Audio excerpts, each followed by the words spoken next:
योगी के खिलाफ प्लान हिजाब फेल हो गया क्या? सीधा सा सवाल डंके की चोट पर देश नहीं झुकने देंगे में पूछ रहे हैं।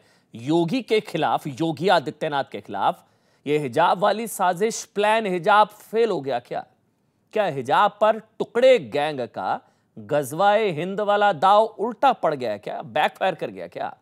क्या यूपी चुनाव में हिजाब का मुद्दा बैकफायर कर गया क्या? जानते हैं सवाल इसलिए क्योंकि कर्नाटक हाईकोर्ट में हिजाब विवाद पर सुनवाई 28 फरवरी तक के लिए स्थगित करने की मांग उठाई गई।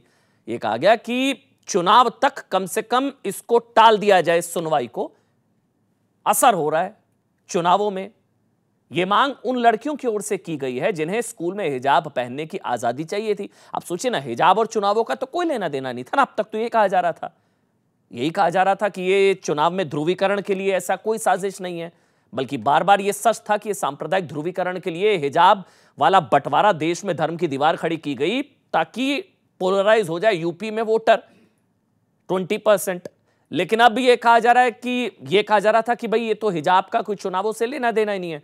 लेकिन अब उन लड़कियों की तरफ से और याचिकाकर्ता की तरफ से मांग की गई है कि कम से कम 28 तारीख तक, चुनाव पूरे होने तक इस पर सुनवाई ना हो, ऑन होल्ड चली जाए। अब कोर्ट में हिजाब पर अटकाने लटकाने और भटकाने का खेल शुरू हो गया, क्योंकि समझ में आ गया कि दाव उल्टा पड़ गया है। 2 चरण और नहीं हो पाया ध्रुवीकरण, बल्कि रिवर्स पोलराइजेशन हो रहा है, वहां 80 एकजुट हो रहा है। और ये योगी के खिलाफ प्लान हिजाब फेल हो रहा है। जिन्हें स्कूल में सोचिए ना हिजाब चाहिए, उन्होंने अपनी किताब से भी समझौता कर लिया है और वो भी नहीं चाहते कि इस मामले की जल्द सुनवाई और जल्द फैसला है। अदालत में सुनवाई रोकने की मांग में कहा गया कि चुनावी दल अपने फायदे के लिए हिजाब विवाद को हवा दे रहे हैं।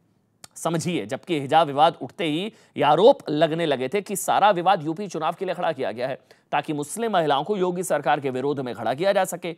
हिजाब विवाद की टाइमिंग पर भी इसलिए सवाल उठ रहे थे क्योंकि कर्नाटक में यह मुद्दा यूपी चुनाव के ठीक उसी वक्त शुरू हुआ और हिजाब पर तनाव तब भड़का जब यूपी में मतदान हो रहा था।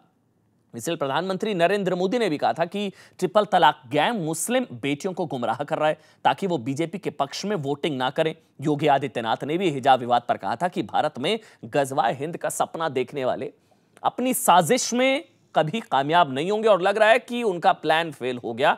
इसलिए अब कहा जा रहा है कि इस पर सुनवाई अभी कम से कम ना हो। तो आज हम यही सवाल उठा रहे हैं